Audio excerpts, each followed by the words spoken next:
আজকাল একটু সকাল সকাল উঠতে দেরি হয়ে যাচ্ছে, কারণ রাত্রেবেলায় রায়ান আজকাল আমাকে একদম ঘুমাতে দিচ্ছে না। তো সকাল সকাল ব্রেকফাস্ট করার পরে আমি এখানে চলে যাচ্ছিলাম বাজার, রেডি হয়ে পড়ে। কিছু কাজ ছিল, মায়ের কিছু ব্যাগ ছিল, ব্যাগগুলো একটু সেলাই করিয়ে নিয়ে আসতে হতো।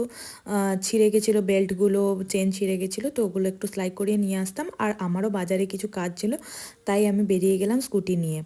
আজকে ভীষণ ঠান্ডাও লাগছে আর ভালো হাওয়া দিচ্ছে বাইরে, সেই কারণে আমাকে স্কার্ফটা জড়িয়ে যেতে হচ্ছিল। আর এই দেখো পাশে আমাদের সবজি বাগান, কত সুন্দর লাগছে দেখতে। বাবা আমার গাড়িটা বের করে দিয়ে গেছিলো, তাই আমি গাড়ি নিয়ে বেরিয়ে পড়লাম। গাড়ি নিয়ে বেরিয়ে সবার প্রথমেই আমি চলে গিয়েছিলাম এই ব্যাগের দোকানটাতে, স্টেশন বাজারে, এই গুমটি দাদার দোকানে। এখানে সমস্ত কিছু আমার কিছু সেলাই টেলাই করানোর থাকলে এই দাদাটার কাছেই করাই, আর খুব ফাস্ট হাতের কাজ। তোমরাও চাইলে এখানে এসে করাতে পারো, দাদা খুবই ভালো। তারপর আমি চলে গিয়েছিলাম জামা কাপড়ের দোকানে, মা আমাকে জামা আনতে বলেছিল, তাই জামা কিনতে আমি চলে গিয়েছিলাম। তারপর আমি চলে গিয়েছিলাম ফুলের দোকানে, এই ফুলদাদার কাছে। আমি কিছু ফুলের অর্ডারের জন্য গেছিলাম, কারণ এবার বিয়েবাড়ির সিজনটা চলেই আসছে, সেই কারণে আমার কিছু ফুল লাগবে, সেগুলো বলার জন্য আমি গিয়েছিলাম। তো দাদা ওখানে বুকে তৈরি করছিল।